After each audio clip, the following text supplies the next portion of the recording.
ਵਾਹਿਗੁਰੂ ਜੀ ਕਾ ਖਾਲਸਾ ਵਾਹਿਗੁਰੂ ਜੀ ਕੀ ਫਤਿਹ। ਅੱਜ ਦਾ ਸਾਡਾ ਵਿਸ਼ਾ ਹੈ ਜਿਸ ਤੇ ਅਸੀਂ ਵਿਚਾਰ ਕਰਨੀ ਹੈ ਛੋਟੇ ਸਾਹਿਬਜ਼ਾਦੇ ਦੀ ਸ਼ਹਾਦਤ। ਸਾਨੂੰ ਸਾਰਿਆਂ ਨੂੰ ਪਤਾ ਹੈ, ਇਤਿਹਾਸ ਅਸੀਂ ਬਚਪਨ ਤੋਂ ਸੁਣਦੇ ਆ ਰਹੇ ਹਾਂ। ਸੂਖਮ ਚੇਤਨਾ ਵਾਲੇ ਮਨੁੱਖ ਇੱਕ ਗੱਲ ਕਹਿੰਦੇ ਹਨ, ਇਤਿਹਾਸ ਜਿਹੜੀਆਂ ਕੌਮਾਂ ਹੁੰਦੀਆਂ ਹਨ ਉਹਨਾਂ ਦੀ ਰੂਹ ਹੁੰਦਾ ਹੈ। ਜਿਵੇਂ ਅਸੀਂ ਜਾਣਦੇ ਹਾਂ, ਰੂਹ ਕਰਕੇ ਸਰੀਰ ਹੈ। ਜੇ ਸਰੀਰ ਹੋਵੇ ਵਿੱਚ ਰੂਹ ਨਾ ਹੋਵੇ ਤਾਂ ਉਹ ਮੁਰਦਾ ਹੈ। ਜਿਨ੍ਹਾਂ ਕੌਮਾਂ ਵਿੱਚ ਆਪਣੇ ਇਤਿਹਾਸ ਪ੍ਰਤੀ ਕੋਈ ਅਵੇਅਰਨੈਸ ਨਹੀਂ, ਯਕੀਨਨ ਉਹ ਮਰੀ ਹੋਈ ਕੌਮ ਹੈ। ਜਿੱਥੇ ਜਿੱਥੇ ਵੀ ਕੋਈ ਬੈਠਿਆ, ਜਿਸ ਜਿਸ ਸਿਸਟਮ ਨਾਲ ਜੁੜਿਆ ਹੈ, ਉਹ ਆਪਣੇ ਬਜ਼ੁਰਗਾਂ ਦੇ ਜੋ ਉਹਨਾਂ ਨੇ ਕਾਰਨਾਮੇ ਕੀਤੇ ਨੇ ਉਹਨਾਂ ਨੂੰ ਚੇਤੇ ਕਰਦੇ ਹਨ। ਉਹਨਾਂ ਕੰਮਾਂ ਨੂੰ ਬਾਰ-ਬਾਰ ਯਾਦ ਕਰਕੇ ਜੋ ਆਉਣ ਵਾਲੀ ਨਸਲਾਂ ਨੇ ਉਹਨਾਂ ਨੂੰ ਉਹਨਾਂ ਕਾਰਨਾਮਿਆਂ ਨੂੰ ਸੁਣਾਉਂਦੇ ਹਨ, ਤਾਂ ਕਿ ਆਉਣ ਵਾਲੀ ਨਸਲਾਂ ਜਿਹੜੀਆਂ ਹਨ ਇਤਿਹਾਸ ਤੋਂ ਸੇਧ ਲੈ ਸਕਣ, ਇਸ ਇਤਿਹਾਸ ਤੋਂ ਜਾਣੂ ਹੋ ਸਕਣ। ਤੇ ਸੰਸਾਰ ਵਿੱਚ ਉਹ ਕੌਮਾਂ ਕਦੇ ਵੀ ਜਿੰਦਾ ਨਹੀਂ ਰਹਿ ਸਕਦੀਆਂ ਜਿਨ੍ਹਾਂ ਕੌਮਾਂ ਕੋਲ ਕੁਰਬਾਨੀਆਂ ਦਾ ਜਜ਼ਬਾ ਨਾ ਹੋਵੇ। ਜਿਨ੍ਹਾਂ ਕੌਮਾਂ ਕੋਲ ਕੁਰਬਾਨੀਆਂ ਹੋਇਆ ਕਰਦੀਆਂ ਹਨ, ਉਹ ਕੌਮਾਂ ਸੰਸਾਰ ਅੰਦਰ ਸੂਰਜ ਦੀ ਤਰ੍ਹਾਂ ਚਮਕਦੀਆਂ ਹਨ। ਸੰਸਾਰ ਵਿੱਚ ਤਿੰਨ ਕਿਸਮ ਦੇ ਵਿਅਕਤੀ ਮਿਲਦੇ ਹਨ। ਇੱਕ ਉਹ ਜਿਨ੍ਹਾਂ ਦੇ ਪਿਤਾਮਾ ਮਹਾਨ ਹੋਏ ਹਨ ਤੇ ਇਸ ਫਕਰ ਨਾਲ ਉਹ ਆਪਣੀ ਮਹਾਨਤਾ ਦੀ ਜਿਹੜੀ ਚਰਚਾ ਹੈ ਲੋਕਾਂ ਵਿੱਚ ਕਰਦੇ ਹਨ। ਤੇ ਦੂਜੀ ਕਿਸਮ ਦੇ ਉਹ ਲੋਕ ਹਨ ਜੋ ਖੁਦ ਕਿਸੇ ਖੇਤਰ ਦੇ ਵਿੱਚ ਮਹਾਨ ਹਨ, ਭਾਵੇਂ ਉਹਨਾਂ ਦੇ ਪਿਤਾਮਾ ਸਧਾਰਨ ਪ੍ਰਕਾਰ ਦੇ ਹੈਸੀਅਤ ਦੇ ਮਾਲਿਕ ਰਹੇ ਹਨ। ਤੇ ਤੀਜੀ ਕਿਸਮ ਦੇ ਉਹ ਮਨੁੱਖ ਨੇ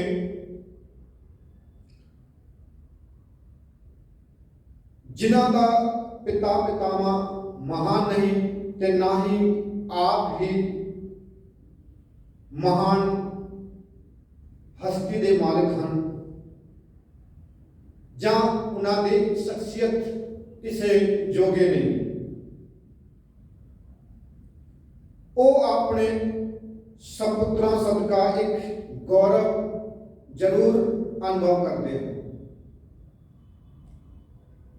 ਤੇ ਜਦੋਂ ਗੁਰੂ ਪਾਤਸ਼ਾਹ ਗੁਰੂ ਗੋਬਿੰਦ ਸਿੰਘ ਜੀ ਦੀ ਸ਼ਖਸੀਅਤ ਦੇਖਦੇ ਹਾਂ, ਤੇ ਗੁਰੂ ਗੋਬਿੰਦ ਸਿੰਘ ਜੀ ਦੀ ਸ਼ਖਸੀਅਤ ਇਹਨਾਂ ਤਿੰਨਾਂ ਕਿਸਮਾਂ ਤੋਂ ਵਿਲੱਖਣ ਹੈ। ਤੇ ਇਸ ਦੀ ਮਿਸਾਲ ਇਤਿਹਾਸ ਵਿੱਚ ਘੱਟ ਹੀ ਮਿਲਦੀ ਹੈ।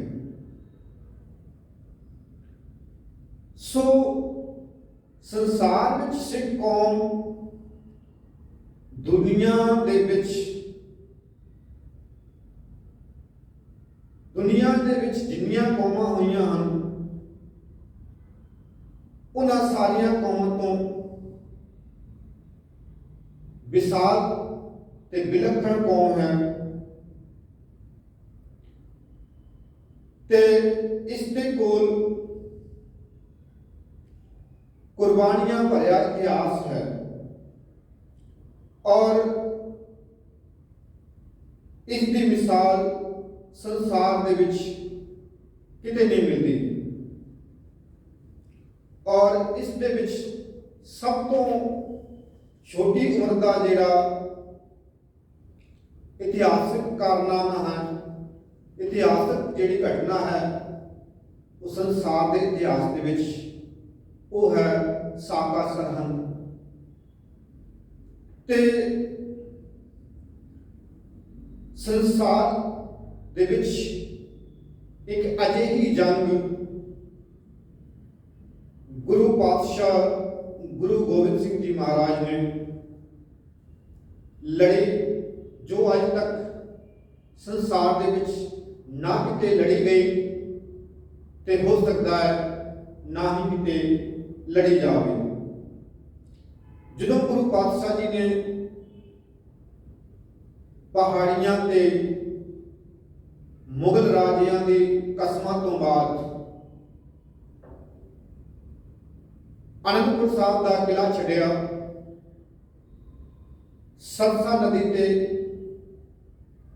ਇਹਨਾਂ ਬੈਰੀਆਂ ਨੇ ਦੁਬਾਰਾ ਪਿੱਛੋਂ ਹਮਲਾ ਕਰ ਦਿੱਤਾ ਤੇ ਸਰਸਾ ਨਦੀ ਦੇ ਕੰਢੇ ਇੱਕ ਭਿਆਨਕ ਜੰਗ ਹੋਈ। ਔਰ ਇਸ ਜੰਗ ਦੇ ਵਿੱਚ ਅਨੇਕਾਂ ਸਿੰਘ ਜਿਹੜੇ ਹਨ ਉਹ ਸ਼ਹੀਦ ਹੋਏ। ਗੁਰੂ ਪਾਤਸ਼ਾਹ ਗੁਰੂ ਗੋਬਿੰਦ ਸਿੰਘ ਸਾਹਿਬ ਜੀ ਦਾ ਪਰਿਵਾਰ ਇਤਿਹਾਸਕਾਰਾਂ ਮੁਤਾਬਕ 3 ਹਿੱਸਿਆਂ ਵਿੱਚ ਵੰਡਿਆ ਗਿਆ। ਇੱਕ ਪਾਸੇ ਵੱਡੇ ਸਾਹਿਬਜ਼ਾਦੇ ਤੇ ਗੁਰੂ ਗੋਬਿੰਦ ਸਿੰਘ ਜੀ 40 ਸਿੰਘਾਂ ਦੇ ਨਾਲ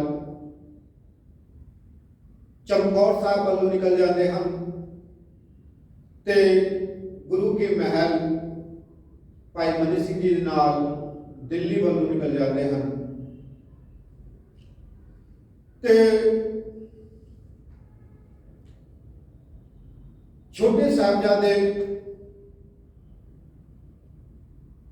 ਮਾਤਾ ਗੁਜਰੀ ਜੀ ਨਾਲ ਜੰਗਲ ਦੇ ਵਿੱਚ ਤੁਰੇ ਜਾ ਰਹੇ ਨੇ ਔਰ ਇਹ ਜਿਹੜੇ ਹਨ ਸਰਸਾ ਤੋਂ ਵਿਛੜ ਕਰਕੇ ਜੰਗਲ ਵਿੱਚ ਤੁਰਦੇ ਹੋਏ ਸਰਹੰਦ ਵੱਲ ਨੂੰ ਤੁਰਦੇ ਹੋ। ਔਰ ਜਦੋਂ ਛੋਟੇ ਸਾਹਿਬਜ਼ਾਦੇ ਮਾਤਾ ਗੁਜਰੀ ਜੀ ਨਾਲ ਤੁਰਦੇ ਜਾ ਰਹੇ ਹਨ ਜੰਗਲ ਦੇ ਵਿੱਚ, ਉਸ ਦ੍ਰਿਸ਼ ਨੂੰ ਅੱਲਾ ਯਾਦ ਖਾਂ ਜੋਗੀ ਜਿਹੜਾ ਹੈ ਉਹ ਆਪਣੀ ਕਾਵਿ ਰਚਨਾ ਦੁਆਰਾ ਬਿਆਨ ਕਰਦਾ ਹੈ। ਦੱਸਦਾ ਜੋਰਾਵਰ ਔਰ ਫਤਿਹ ਦਾ ਇੱਕਦਮ ਬਿਆਨ ਸੁनो, पहुंचे बिछड़ के हाय कहां से कहां गए, दादी से बोले आपने सिपाही किधर गए, दरिया पे हमें छोड़कर राही किधर गए, जब रण अजीत जीत के तकसीब लाएंगे अब्बा के साथ जिस घड़ी जुझार आएंगे, कर कर गिला हर एक से हम रूठ जाएंगे, माता कभी पिता कभी भाई मनाएंगे, बच्चों की गुफ्तगू सुनी जो दादी जान ने, बेइख्तियार रो दिया उस बालासान ने। अल्लाह याद खां योगी कहता है कि ਜਦੋਂ ਛੋਟੇ ਸਾਹਿਬਜ਼ਾਦੇ ਮਾਤਾ ਗੁਜਰੀ ਨਾਲ ਤੁਰੇ ਜਾ ਰਹੇ ਹਨ ਔਰ ਜਦੋਂ ਛੋਟੇ ਸਾਹਿਬਜ਼ਾਦੇ ਤੁਰੇ ਜਾ ਰਹੇ ਹਨ ਤੇ ਆਪਸ ਵਿੱਚ ਇਸ ਤਰ੍ਹਾਂ ਵਾਰਤਾਲਾਪ ਕਰਦੇ ਹਨ ਕਿ ਜਦੋਂ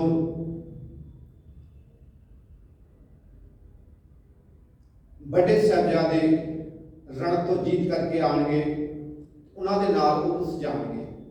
ਉਹਨਾਂ ਦੇ ਨਾਲ ਉਹ ਗੱਲ ਨਹੀਂ ਕਰਨਗੇ ਤੇ ਕਦੇ ਪਿਤਾ ਜੀ ਮਨਾਉਣਗੇ ਤੇ ਕਦੇ ਮਾਤਾ ਜੀ ਮਨਾਉਣਗੇ ਤੇ ਅਸੀਂ ਮੰਨਣਾ ਨਹੀਂ, ਅਸੀਂ ਜਿਹੜਾ ਹੈ ਉਹ ਰੁੱਸ ਜਾਣਾ। ਇਸ ਤਰ੍ਹਾਂ ਜਿਹੜਾ ਹੈ ਉਹ ਆਪਸ ਦੇ ਵਿੱਚ ਗੱਲ ਕਰਦੇ ਹੋਏ ਤੁਰੇ ਜਾ ਰਹੇ ਹਨ। ਔਰ ਇਹ ਜਿਹੜੇ ਹਨ ਇਤਿਹਾਸਕਾਰ ਲਿਖਦੇ ਹਨ ਕਿ ਕਈਆਂ ਦਾ ਜਿਹੜਾ ਵਿਚਾਰ ਹੈ ਕਿ ਗੁਰੂ ਪਾਤਸ਼ਾਹ ਜੀ ਦੇ ਜਿਹੜੇ ਛੋਟੇ ਸਾਹਿਬਜ਼ਾਦੇ ਨੇ ਉਹ ਜਦੋਂ ਜੰਗਲ ਵਿੱਚ ਤੁਰੇ ਜਾ ਰਹੇ ਨੇ, ਸਰਸਾ ਨਦੀ ਦੇ ਕੰਢੇ ਹੀ ਉਹਨਾਂ ਨੂੰ ਗੰਗੂ ਮਿਲਿਆ ਤੇ ਕਈ ਇਤਿਹਾਸਕਾਰਾਂ ਦਾ ਜਿਹੜਾ ਵਿਚਾਰ ਹੈ ਕਿ ਜਦੋਂ ਗੁਰੂ ਮਾਤਾ ਗੁਜਰੀ ਜੀ ਅਤੇ ਛੋਟੇ ਸਾਹਿਬਜ਼ਾਦੇ ਸਰਸਾ ਤੋਂ ਤੁਰਦੇ ਤੁਰਦੇ ਚੌਂਦੇ ਪਿੰਡ ਵੱਲ ਪਹੁੰਚਦੇ ਹਨ, ਉੱਥੇ ਜਦੋਂ ਕੁੰਭਾ ਮਾਸਕੀ ਜਿਹਦਾ ਨਾਂ ਹੈ ਉਹਦੇ ਕੋਲ ਪਹੁੰਚਦੇ ਹਨ, ਜਿਹੜਾ ਪਹਿਲਾਂ ਕਦੇ ਹਿੰਦੂ ਸੀ, ਬਾਅਦ ਦੇ ਵਿੱਚ ਇਸਲਾਮ ਧਰਮ ਧਾਰਨ ਕਰਕੇ ਇੱਕ ਕਰਮਦੀਨ ਬਣਿਆ, ਜਿਸ ਨੂੰ ਅਸੀਂ ਕੁੰਭਾ ਮਾਸਕੀ ਦੇ ਨਾਮ ਦੇ ਨਾਲ ਜਾਣਦੇ ਹਾਂ। ਕੁਝ ਇਤਿਹਾਸਕਾਰਾਂ ਨੇ ਇਸ ਦਾ ਨਾਮ ਕਰੀਮ ਬਖਸ਼ ਵੀ ਲਿਖਿਆ ਹੈ। ਸੋ ਮਾਤਾ ਗੁਜਰੀ ਜੀ ਇਸ ਦੇ ਕੋਲ ਆਏ, ਇਸ ਨੇ ਮਾਤਾ ਗੁਜਰੀ ਜੀ ਤੇ ਛੋਟੇ ਸਾਹਿਬਜ਼ਾਦਿਆਂ ਦੀ ਬੜੀ ਆਓ ਭਗਤ ਕੀਤੀ ਤੇ ਇਸ ਦੇ ਗੁਆਂਢ ਦੇ ਵਿੱਚ ਇੱਕ ਬ੍ਰਾਹਮਣੀ ਰਹਿੰਦੀ ਸੀ ਜਿਹਦਾ ਨਾਮ ਇਤਿਹਾਸ ਵਿੱਚ ਲక్ష్ਮੀ ਨਾਮ ਕਰਕੇ ਆਉਂਦਾ ਹੈ। ਉਸਨੇ ਛੋਟੇ ਸਾਹਿਬਜ਼ਾਦੇ ਤੇ ਮਾਤਾ ਗੁਜਰੀ ਜੀ ਨੂੰ ਪ੍ਰਸਾਦਾ ਛਕਾਇਆ, ਕਿਉਂਕਿ ਕਦੋਂ ਦੇ ਉਹ ਅਨੰਦਪੁਰ ਸਾਹਿਬ ਤੋਂ ਤੁਰੇ ਸਨ, ਸਾਰਾ ਦਿਨ ਉਹਨਾਂ ਨੂੰ ਤੁਰਦਿਆਂ ਹੋ ਗਿਆ। ਭੁੱਖ ਦੇ ਵਿੱਚ ਸਾਰਾ ਸਫ਼ਰ ਜਿਹੜਾ ਹੈ ਉਹਨਾਂ ਨੇ ਤੈਅ ਕੀਤਾ ਹੈ ਤੇ ਕੁੰਭਾ ਮਾਸਕੀ ਜਿਹੜਾ ਹੈ ਉਹਦੇ ਕੋਲ ਜਾ ਕਰਕੇ ਇਹਨਾਂ ਨੇ ਪ੍ਰਸਾਦਾ ਜਿਹੜਾ ਹੈ ਉਹ ਛਕਿਆ ਤੇ ਇੱਥੇ ਹੀ ਇਹਨਾਂ ਨੂੰ ਜਿਹੜਾ ਹੈ ਉਹ ਗੰਗੂ ਮਿਲਿਆ।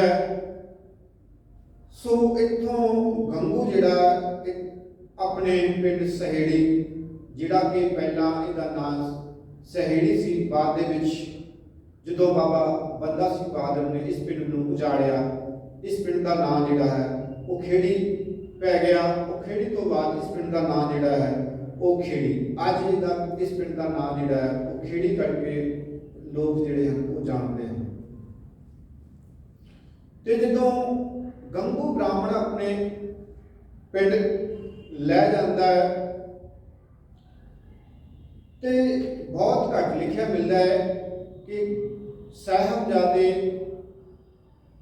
ਸਾਰਾ ਦਿਨ ਸਫ਼ਰ ਕਰਦੇ ਹਨ, ਪੈਦਲ ਤੁਰਦੇ ਹਨ, ਭੁੱਖੇ ਨਹੀਂ, ਪਰ ਉਹਨਾਂ ਨੂੰ ਜਿਹੜਾ ਖਾਣਾ ਹੈ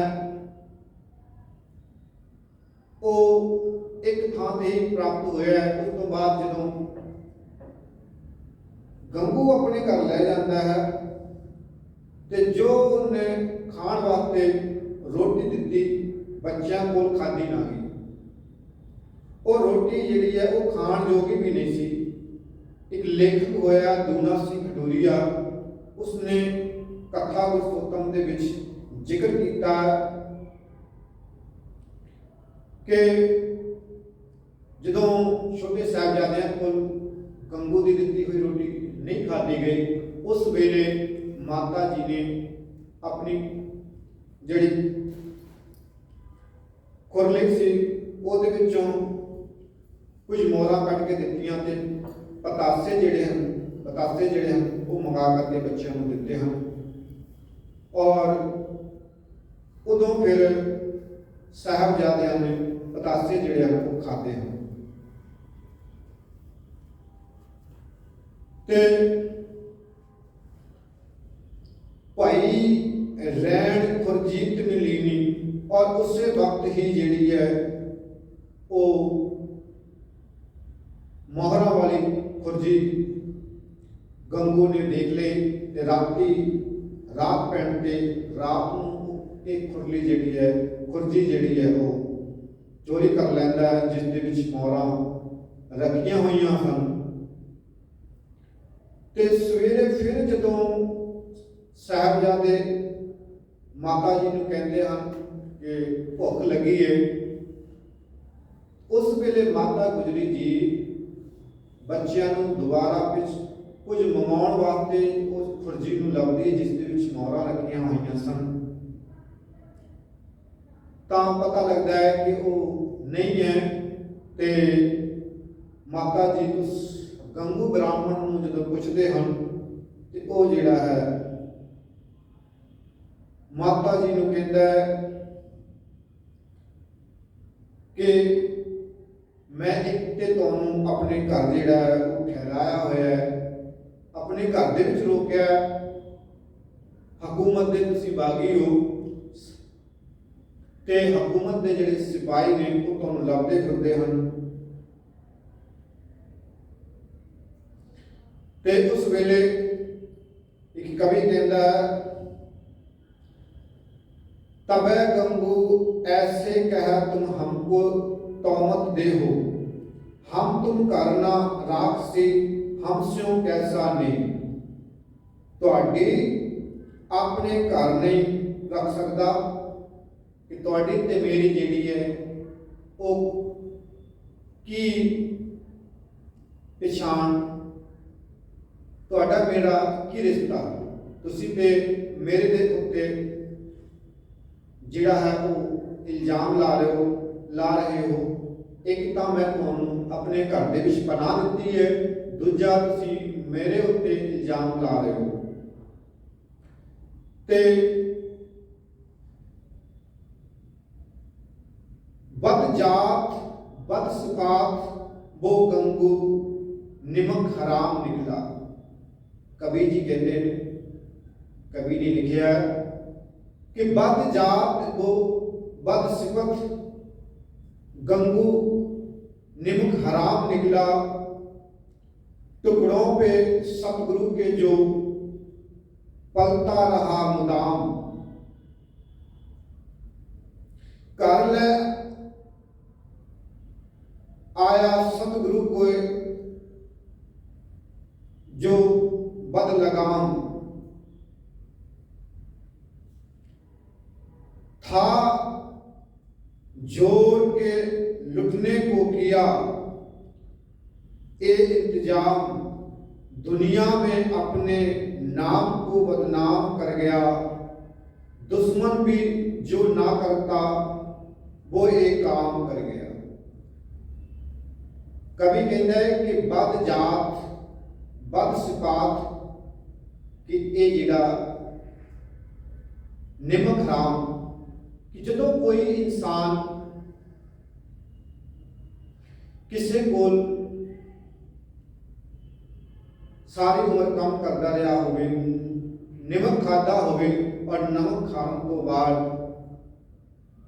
नमक हरामी कर जावे ते उसनूं जिहड़ा है वो लानतां ही पैंदियां। एक तां गंगू दा जिहड़ा करैक्टर है वो इस घटना दे विच बहुत है अहम है, विचारनयोग है, क्योंकि गंगू एक अजिहा करैक्टर है जिसने छोटे साहिबजादियां की जिहड़ी शहादत है उस दे विच बहुत अहम जिहड़ा रोल अदा किया है। क्योंकि जदों कोई अजिहे सफर ते निकलिया होवे जिसकी कोई मंजिल पता ना होवे,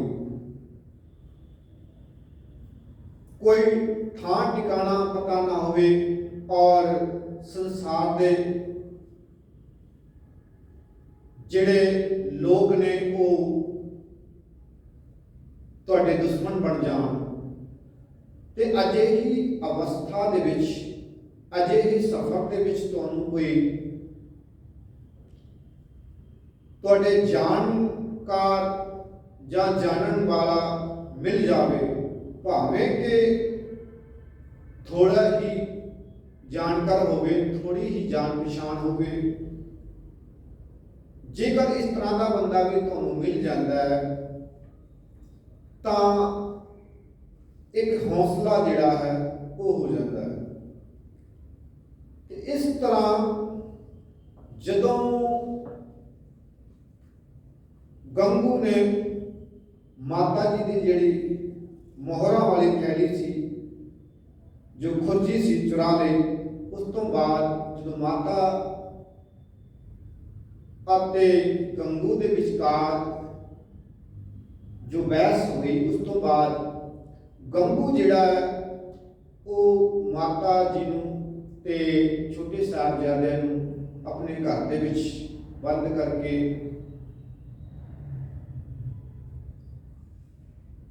ਔਰ ਉਹ ਮਰੰਡੇ ਥਾਣੇ ਦੇ ਵਿੱਚ ਪਹੁੰਚ ਜਾਂਦਾ ਹੈ ਜਾਨੀ ਖਾਂ ਤੇ ਮਾਨੀ ਖਾਂ ਕੋਲ, ਔਰ ਉੱਥੇ ਜਾ ਕਰਕੇ ਸ਼ਿਕਾਇਤ ਕਰ ਦਿੰਦਾ ਹੈ। ਕਹਿੰਦਾ ਹੈ ਕਿ ਮੇਰੇ ਘਰ ਦੇ ਵਿੱਚ ਹਕੂਮਤ ਦੇ ਬਾਗੀ ਗੁਰੂ ਗੋਬਿੰਦ ਸਿੰਘ ਜੀ ਦੇ ਬੱਚੇ ਤੇ ਉਹਨਾਂ ਦੇ ਜਿਹੜੇ ਮਾਤਾ ਜੀ ਹਨ ਉਹ ਠਹਿਰੇ ਹੋਏ ਹਨ, ਤੁਸੀਂ ਉਹਨਾਂ ਨੂੰ ਜਾ ਕੇ ਗ੍ਰਿਫਤਾਰ ਕਰ ਲਵੋ। ਤੇ ਜਾਨੀ ਖਾਂ ਤੇ ਮਾਨੀ ਖਾਂ ਨੇ ਉਸੇ ਵੇਲੇ ਆਪਣੇ ਸਿਪਾਹੀਆਂ ਨੂੰ ਭੇਜਿਆ ਗੰਗੂ ਦੇ ਘਰ। ਮਾਤਾ ਗੁਜਰ ਕੌਰ ਤੇ ਛੋਟੇ ਸਾਹਿਬਜ਼ਾਦਿਆਂ ਨੂੰ ਗ੍ਰਿਫਤਾਰ ਕਰ ਲਿਆ ਗਿਆ। ਤੇ ਪਿਆਰਾ ਸਿੰਘ ਪਦਮ ਨੇ ਜਦੋਂ ਦੂਨਾ ਸਿੰਘ ਹੰਡੂਰੀਆ ਦੀ ਲਿਖਤ ਦਾ ਹਵਾਲਾ ਦਿੱਤਾ ਹੈ, ਉਸ ਵਿੱਚ ਲਿਖਿਆ ਹੈ ਕਿ ਜੋਰਾਵਰ ਤੇ ਫਤਿਹ ਸਿੰਘ ਨੂੰ ਬੋਰੀਆਂ ਵਿੱਚ ਬੰਦ ਕੇ ਘੋੜੇ ਉੱਪਰ ਇਸ ਤਰ੍ਹਾਂ ਸਿੱਟ ਲਿਆ ਗਿਆ, ਘੋੜਿਆਂ ਦੇ ਉੱਤੇ, ਜਿਵੇਂ ਕੋਈ ਸਮਾਨ ਦੀ ਬੋਰੀਆਂ ਜਿਹੜੀਆਂ ਉਹ ਲੱਦ ਲਈਆਂ ਜਾਂਦੀਆਂ।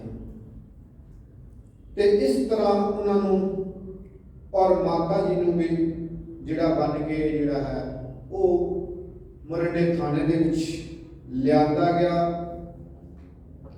ਹੁਣ ਉੱਥੇ ਲਿਆ ਕਰਕੇ ਵੀ ਔਰ ਜ਼ਿਕਰ ਮਿਲਦਾ ਹੈ ਕਿ ਸਾਹਿਬਜ਼ਾਦਿਆਂ ਨੇ ਉਸ ਵੇਲੇ ਨੀਲੇ ਰੰਗ ਦੇ ਕੱਪੜੇ ਪਾਏ ਹੋਏ ਸਨ। ਵੈਸੇ ਕਿਸੇ ਨੇ ਕਿਸੇ ਤਰ੍ਹਾਂ ਦੇ ਕੱਪੜੇ ਦੱਸੇ ਹਨ, ਕਿਸੇ ਨੇ ਕਿਸੇ ਤਰ੍ਹਾਂ ਦੇ, ਪਰ ਜੋ ਪੁਰਾਤਨ ਲਿਖਤਾਂ ਨੇ ਉਹਦੇ ਮੁਤਾਬਕ ਛੋਟੇ ਸਾਹਿਬਜ਼ਾਦਿਆਂ ਨੇ ਨੀਲੇ ਰੰਗ ਦੇ ਜਿਹੜੇ ਕੱਪੜੇ ਪਾਏ ਹੋਏ ਸਨ। ਬੱਚੇ ਸਾਰਾ ਦਿਨ ਇਸੇ ਤਰ੍ਹਾਂ ਜਾਨੀ ਖਾਂ ਤੇ ਮਾਨੀ ਖਾਂ ਦੀ ਜੇਲ੍ਹ ਦੇ ਵਿੱਚ ਪਏ ਰਹੇ। ਤੀਸਰਾ ਦਿਨ ਹੋਇਆ, ਖਾਨ ਨੂੰ ਫਿਰ ਕੁਝ ਨਹੀਂ ਦਿੱਤਾ ਗਿਆ। ਭੁੱਖ ਵੀ ਇੱਕ ਬਹੁਤ ਵੱਡਾ ਤਸੀਹਾ ਹੈ, ਖਾਸ ਕਰਕੇ ਜਦੋਂ ਉਮਰ ਛੋਟੀ ਹੋਵੇ। ਅਕਸਰ ਅਸੀਂ ਵੇਖਦੇ ਹਾਂ ਤਿੰਨ ਚੀਜ਼ਾਂ ਕਰਕੇ ਹਰ ਮਨੁੱਖ ਜਿਹੜਾ ਹੈ ਉਹ ਮਹਾਨਤਾ ਰੱਖਦਾ ਹੈ। ਜਾਂ ਤਾਂ ਮਨੁੱਖ ਸਰੀਰ ਕਰਕੇ ਬੜਾ ਬਲਵਾਨ ਹੋਵੇ, ਜਾਂ ਮਨੁੱਖ ਦਿਮਾਗ ਕਰਕੇ ਬੜਾ ਚਤੁਰ ਹੋਵੇ, ਜਾਂ ਮਨੁੱਖ ਸਰੂਪ ਕਰਕੇ ਬੜਾ ਸੁੰਦਰ ਹੋਵੇ। ਤੇ ਇਹ ਸਾਰੀਆਂ ਚੀਜ਼ਾਂ ਭੁੱਖ ਅੱਗੇ ਝੁਕ ਜਾਂਦੀਆਂ ਹਨ। ਤੇ ਹੁਣ ਗੁਰੂ ਪਾਤਸ਼ਾਹ ਜੀ ਦੇ ਸਾਹਿਬਜ਼ਾਦਿਆਂ ਦੀ ਦਿਲੇਰੀ ਦੇਖੋ, ਉਮਰ ਛੋਟੀ ਹੈ ਪਰ ਭੁੱਖ ਦੇ ਨਾਲ ਉਹਨਾਂ ਨੂੰ ਜੋ ਭੁੱਖ ਦੇ ਵਿੱਚ ਤਸੀਹਾ ਦਿੱਤਾ ਗਿਆ, ਭੁੱਖੇ ਰੱਖਣਾ ਵੀ ਇੱਕ ਤਸੀਹਾ ਹੈ, ਪਰ ਉਹ ਜਿਹੜਾ ਹੈ ਆਪਣਾ ਹੌਸਲਾ ਨਹੀਂ ਛੱਡਦੇ। ਤੇ ਮਾਤਾ ਜੀ ਤੇ ਉਹਨਾਂ ਨੂੰ ਇਸੇ ਤਰ੍ਹਾਂ ਜਾਨੀ ਖਾਂ ਤੇ ਮਾਨੀ ਖਾਂ ਜਿਹੜੇ ਹਨ ਉਹ ਇਸ ਤਰ੍ਹਾਂ ਵਜ਼ੀਰ ਖਾਂ ਦੀ ਜਿਹੜੇ ਕਚਹਿਰੀ ਹੈ ਉੱਥੇ ਪੇਸ਼ ਕਰਦੇ ਹਨ। ਸਾਰੀ ਰਾਤ ਤਿੰਨਾਂ ਬੱਚਿਆਂ ਨੂੰ ਆਪਣੇ ਇਸ ਤਰ੍ਹਾਂ ਮਾਤਾ ਜੀ ਨੇ ਆਪਣੇ ਨਾਲ ਜਦੋਂ ਰੱਖਿਆ ਤੇ ਜਾਨੀ ਖਾਨ ਤੇ ਮਾਨੀ ਖਾਨ ਜਿਹੜਾ ਹੈ ਉਹ ਜਦੋਂ ਸੂਬੇ ਸਰਹੰਦ ਵਜ਼ੀਰ ਖਾਨ ਕੋਲ ਜਾ ਕਰਕੇ गिरफ्तार करा देते हैं ते सूबा सरहंद जिहड़ा है वो उन्होंने आदेश कर देता अपने सिपाहियों कि इन्हों जिहड़ा है ठंडे बुर्ज दे विच कैद कर लिया जाए। उन्होंने फिर जिहड़ा है ठंडे बुर्ज दे विच रखा गया जिथे अति ठंड है और उत्ते लैण वास्ते कोई कपड़ा नहीं।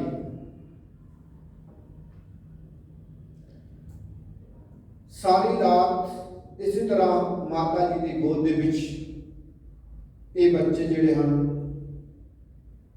वो बैठे रहे हैं। जो सवेर होंदी है ते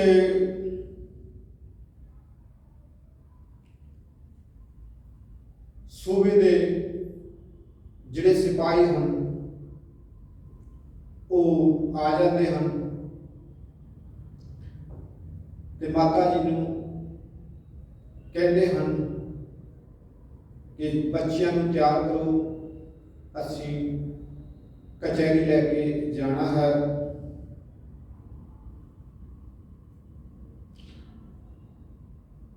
ते इस बारे लिखिया है खोस गोद ते लै गए तात कचहरी माही।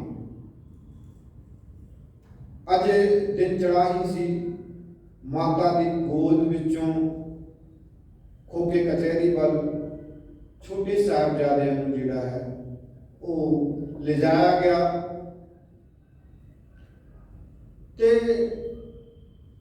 जदों सूबे की कचहरी के दरवाजे कोल पहुँचते हैं तो कचहरी का जिहड़ा वड्डा दरवाजा है वो बंद कर दिता जाता है शरारत अनुसार ते छोटी जिहड़ी खिड़की है वो खोल दी जाती है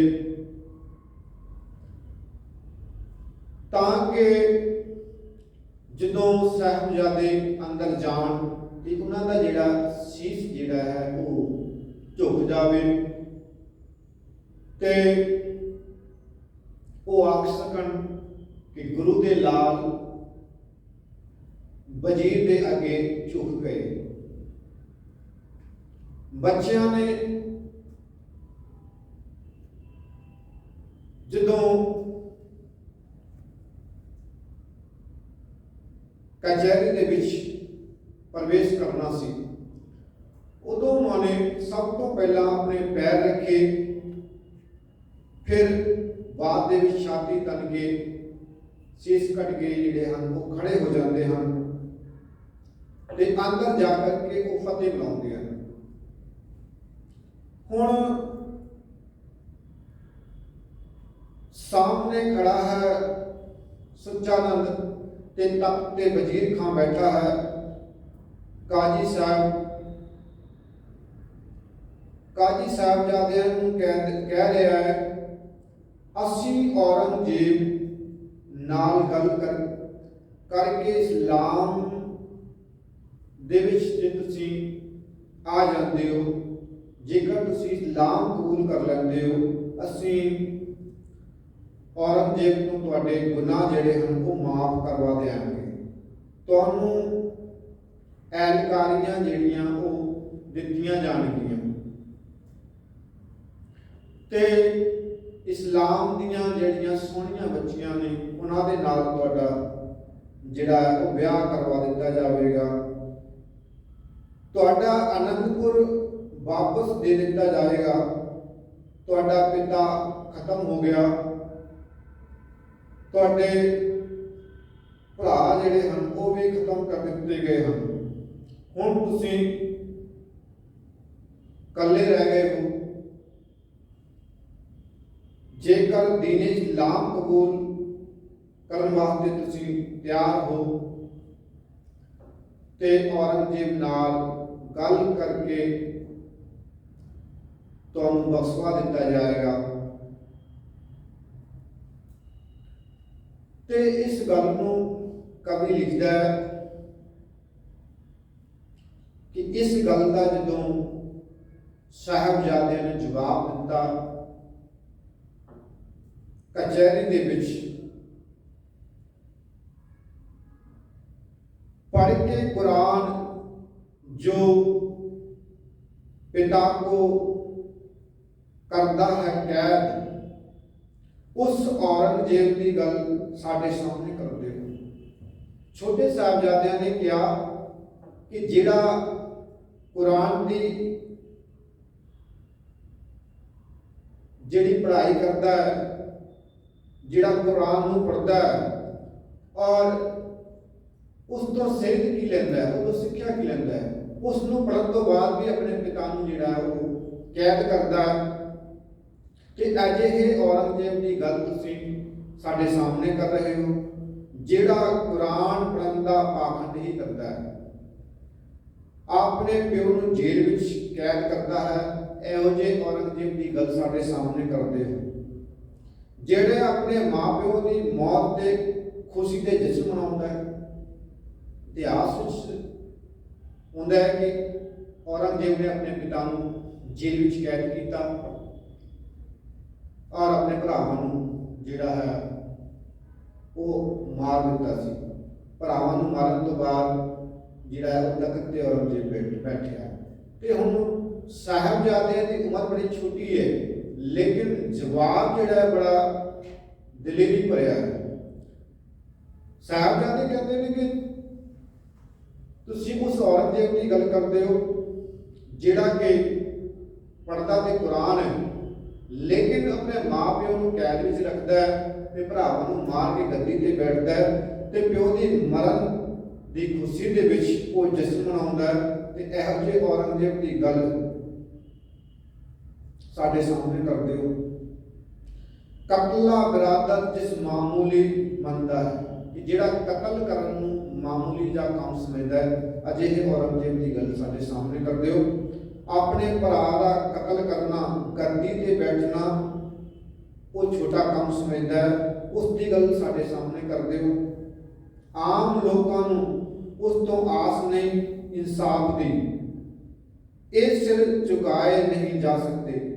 कि उस औरंगजेब को आम बंदे नूं कोई इंसाफ की आस नहीं है ते साडा सिर जिहड़ा है हुकूमत के आगे नहीं झुक सकता।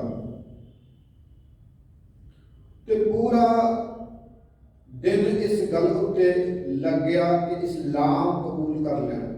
उन्होंने बड़ी कोशिश की, पूरा दिन इस गल ते बहस होंदी रही कि छोटे साहिबजादे नूं इस्लाम विच लिआंदा जावे, दीन इस्लाम कबूल कर लैण, पर साहिबजादे नहीं मन्ने। कचहरी दा वक्त समाप्त हो गया। साहिबजादे ते माता जी कोल वापस जिहड़े हैं वो आ जाते हैं। ते जिहड़ी कचहरी दे विच वार्तालाप हुंदी है, जो भाना कचहरी विच वापरिया वो सारा साहिबजादे माता गुजरी जी नूं दसदे हैं। वो दसदे हैं कि कचहरी विच अज कहंदे सन कि तुहाडे पिता ते तुहाडे भरावां नूं शहीद कर दिता गया है ते तुसीं इस्लाम कबूल कर लो ते तुहानूं बख्श दिता जावेगा। ये सारियां गल्लां करते हुए रात इसी तरह बतीत हो गई। सवेर होई, फिर जिहड़ा है बच्चियां नूं नवाब की कचहरी विच पेश करन दा जिहड़ा है हुक्म दे दिता गया। माता ने मन विच सोचा कि अज जो कुछ अज कचहरी विच होया उस तो बाद इन्हां दे पल्ले शहादत ही आनी है।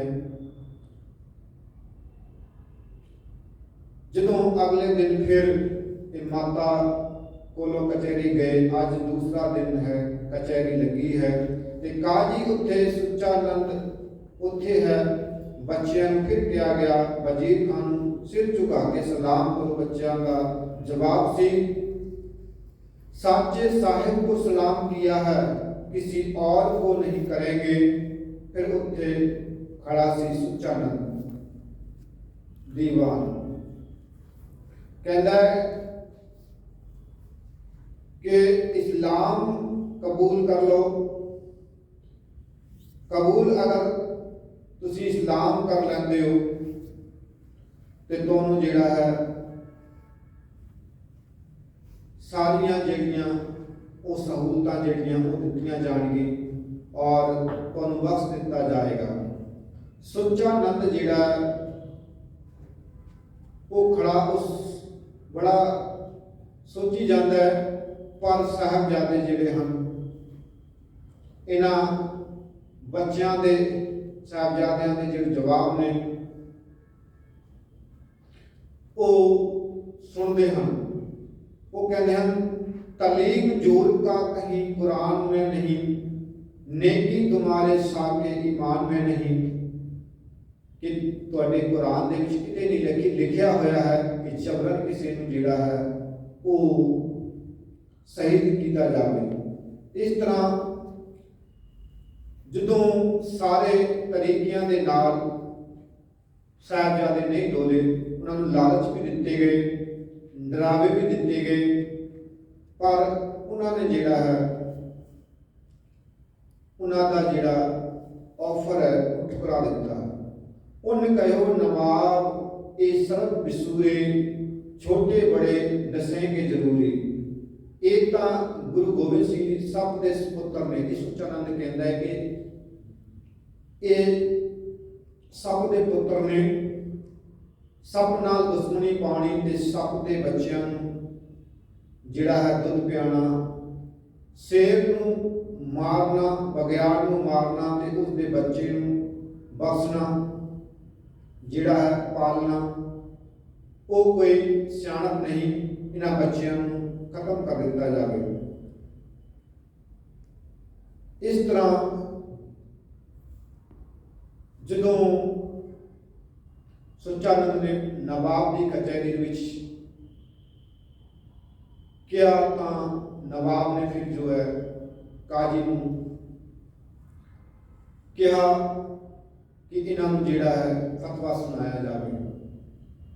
काजी ने जिहड़ा है वो फतवा सुना दिता कि इन्हां बच्चों नीहां विच चिण के जिहड़ा है वो शहीद कर दिता जाए।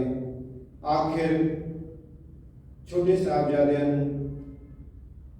जिहड़ा है नीहां विच चिण के जिहड़ा है वो शहीद कर दिता गया। सो सिख कौम दे विच साहबजादियां दी शहादत जिहड़ी है एक अजिहा इतिहास, अजिही घटना है जो संसार दे विच एक बहुत ही बड़ी मिसाल है। इस तरह की घटना इतिहास के विच संसार दे विच देखने को नहीं मिलती कि एक पासे ऑफर होवे जिंदगी बचाने का और ऐसो इजरत भी जिहड़े हैं वो दिते जा रहे हैं, पर इन्नी छोटी उम्र दे विच सारा कुछ छड़ देना, लालच भी त्याग देना, ऐसो इजरत भी छड़ देनी और अपना दीन भी नहीं छड़ना ते शहादत नूं कबूल करना। इतनी छोटी उम्र दे विच इन्नी बड़ी सोच रखनी, इस छोटे साहिबजादियां दे ही हित विच आउंदी। संसार दे विच इस तरह दीयां घटनावां बहुत घट होंदियां हैं। सो वहियां भुलां चुकां दी खिमा अंत विच बुलाओ फतेह। वाहिगुरू जी का खालसा, वाहिगुरू जी